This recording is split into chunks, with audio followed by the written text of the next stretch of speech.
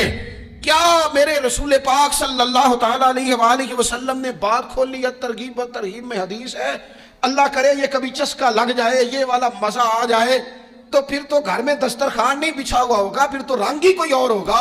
حضور فرماتے ہیں اللہ تعالیٰ اور اس کے فرشتے سحری کھانے والوں پر رحمتوں کا نزول فرماتے ہیں۔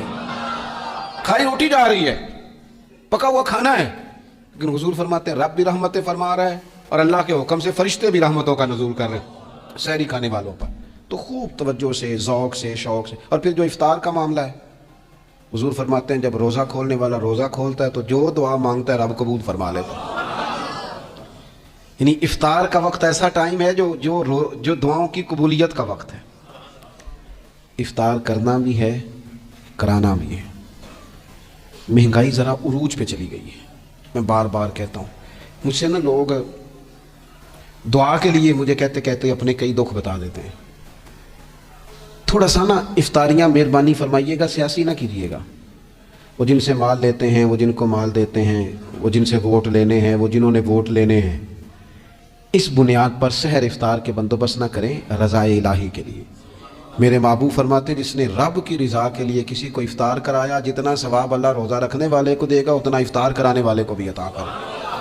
اور ایک حدیث تو آپ پڑھیں گے تو جھوم جائیں گے، سنیں گے تو خوش ہو جائیں گے، المعجم الکبیر میں موجود ہے۔ نبی پاک علیہ السلام فرماتے ہیں جس نے حلال کھانے اور حلال پانی سے کسی کا روزہ افطار کرایا نا، ذرا دیکھنا غریبوں کے گھروں کو جھانکنا، ذرا اپنے عزیزوں میں ایک نظر دوڑا لینا، ذرا رمضان کی نیت کر کے رمضان سے پہلے ہی غرباء تک راشن پہنچا دینا، ان کی فکر دور ہو جائے، وہ پہلی شام ہی اپنے بچوں کے ساتھ آسودہ حال ہو کے بیٹھے، دیکھ لینا یہ نہ ہو کہ ایک بھائی کھول کے کھا رہا ہو اور دوسرے کے بچے منتظر ہوں کہ آج سحر افطار میں کیا کرنا ہے۔